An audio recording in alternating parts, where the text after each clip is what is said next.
else is great, and that's a great way to be successful. And also, I think you're damned if you do and you're damned if you don't. I'd argue probably more games have failed by not doing enough than have failed by trying to do too much. But there's a lot of bodies alongside the road on both of those paths. And so, hitting the sweet spot, is non-trivial. Right now, we're balancing about 250 hours of leveling content, multiple raids, war blocks are like the giant fortresses that fight back and forth, housing systems, and we intend to spend, about the next, 6-7 months doing nothing but polish. And is that enough? That's the question. Because guess what? Polishing all that stuff, you gotta iterate it, you gotta put more players in it, and then you need to see how they react to it, and then you do it again, and you do it again until it's right. And so that is an unsolved problem.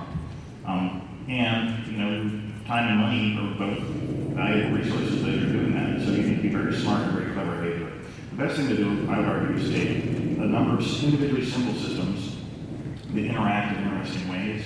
That gives you a much more sane ability to balance everything than if you have either a large number of very very complex systems, or even a gigantic number of really tiny systems. You got to get the sweet spots within the size of the system and then focus on the interactions of them. If you're looking at MMOs and particular projects that are the size that ours usually are, I think the best thing to look at is your teamwork and how did you just communicate your vision to your team. So I think if your vision is clearly communicated to your team, then your job, or specifically our jobs, are to very carefully listen to your team when they're telling you this works or this doesn't work, and kind of being open to ideas, and then looking at those ideas and saying, how do those match the vision? Because everybody has really good ideas on your team, or okay, that's not true. But there are a lot of good ideas. Everybody's sure they have good ideas. And how do you can't be just capricious about how you say, well, we're really not going to do that. You actually have to say, does this actually fit what we're trying to do as a team, and go from there. And I think that helps drive the game along throughout the development cycle as much as anything else. Your question is a lot harder to answer for games that are story-driven, where you get into the hamster wheel trying to create content faster than you guys can consume it. You guys are quite good at consuming content, so it's a losing war, I can tell you that. The path I chose is that our game is system-driven, and it's player-driven. So the content is in the room. So on the feature set that we're trying to create, our feature set that will allow our players to actually create their own content, their own experience, their own emotional experience throughout the game. But we're not trying to be the best of all trade, because we know that doesn't work. Even if you put $300 million in a game, it just doesn't work. What I'm trying to do is to be the best at one thing, which is massive warfare. And then after that is the player's role to actually create the content. And throughout the creative process of designing the game, one of the things we do is we have no firewall between the dev and the fan. So it's not just me, it's not just the creative director. Every single employee in the team actually communicates and talks to you guys on forums, on different panels. And this is where they get the real feeling of what type of game you're looking for. I think it's very important to remember that the emotion, the thing we're trying to create when we make a game, it's emotion. A whole range of emotion. And in a very intense way. And to do that, you need to know exactly what you want. And to do that, you cannot have a firewall between you guys and the studio. Thank you. Thank you. Next question, please. All right, so I started out playing EverQuest 1. Did you? I did. You think I would know? Anyway, so yeah, I started playing EverQuest 1, and one of the things that really stuck with me back then was that every character, every class really had an identity.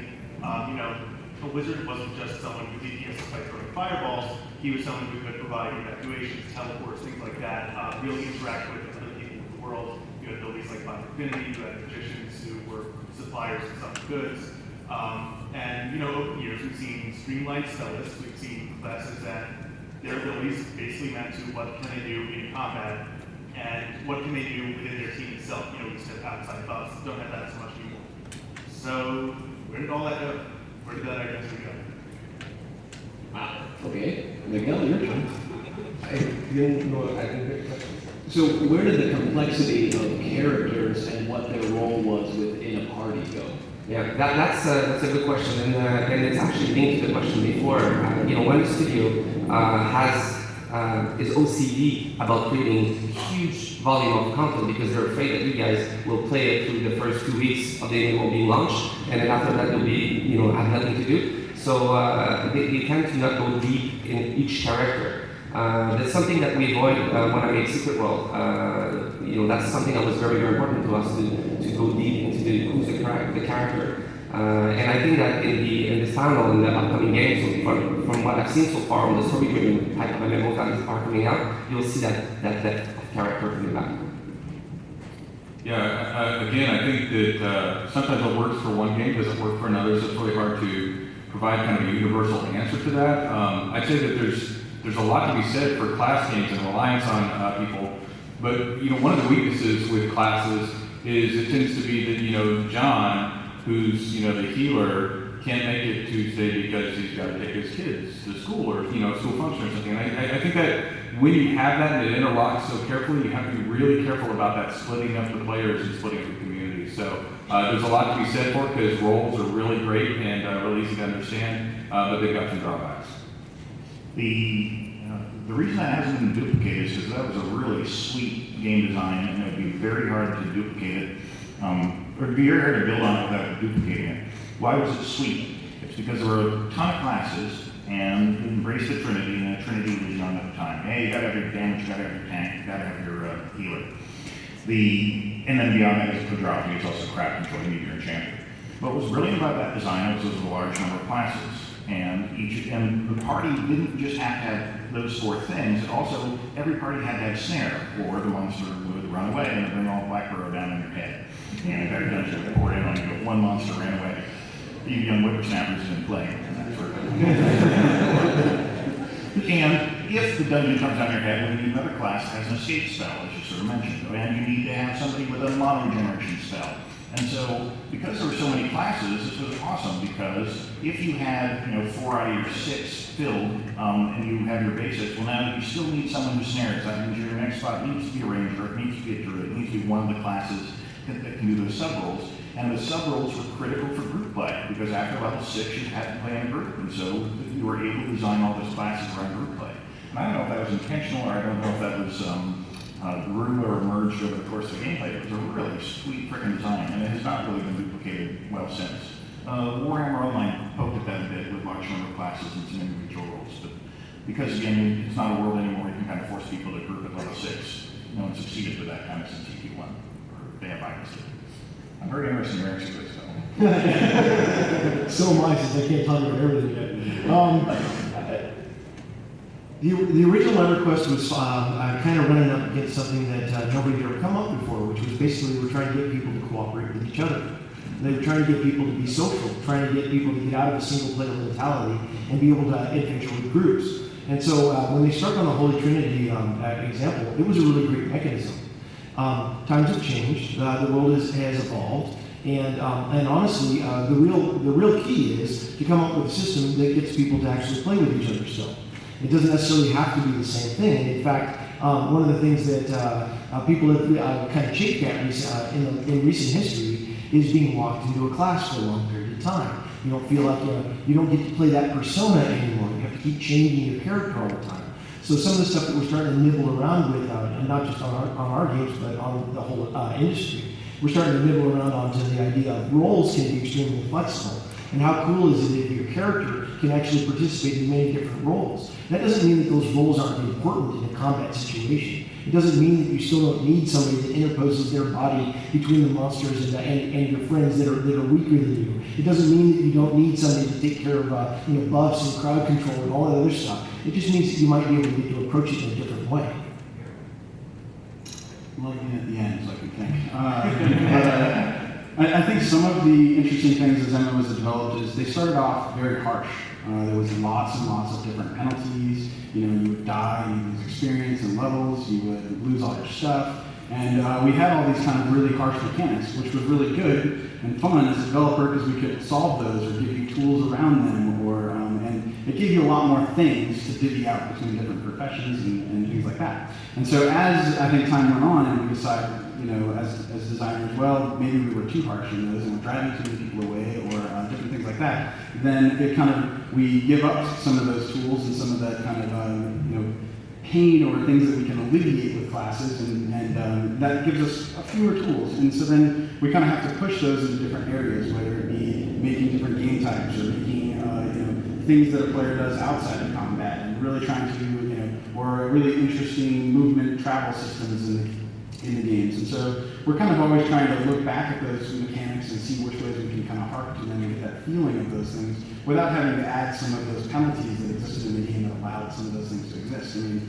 there's really no reason to summon a corpse to you if you're not losing a body or losing gear. And so that just disappears. No longer that's a mechanic. And so I think that's why you see, as things go on, we're always trying to kind of get more people involved, make sure that the players are happy and there's not these kind of like exit moments for someone. And sometimes we lose some tools to make classes or professions different. I think that's a natural progression of the industry, though. There's more choice for games now. If you made a game today that sticks a fork in your eye every time your character dies, people are going to go play some other game that doesn't stick a fork in your eye. And so, because of that, you'll notice that the progression of games got from who was top of the heap generally went to the easier game would come out, and then Trump. WoW is easier than EverQuest. It just is. In terms of harshness of penalty and that kind of stuff. Sure. And so, because of that, I think it's very hard to reverse itself in a non-niche or in a non-smaller, use case area. And everybody wants to aim for big use cases. And just to add one more thing, there's, like we mentioned before, there's lots of different kinds of players in these games. Yeah. MMOs are more than just combat. There's a lot more than just combat. But what we as an industry haven't necessarily done really well in the past is allow those different kinds of players to win within their kind of game style, to have victory conditions, to have fame and fortune. And that's something that we're all starting to push. And that messes around with classes and roles a lot too. Or a system called paths that lets that happen and say, Google WildStar paths. Here we go. Keep on. Thank you. All right, go ahead with the question, please.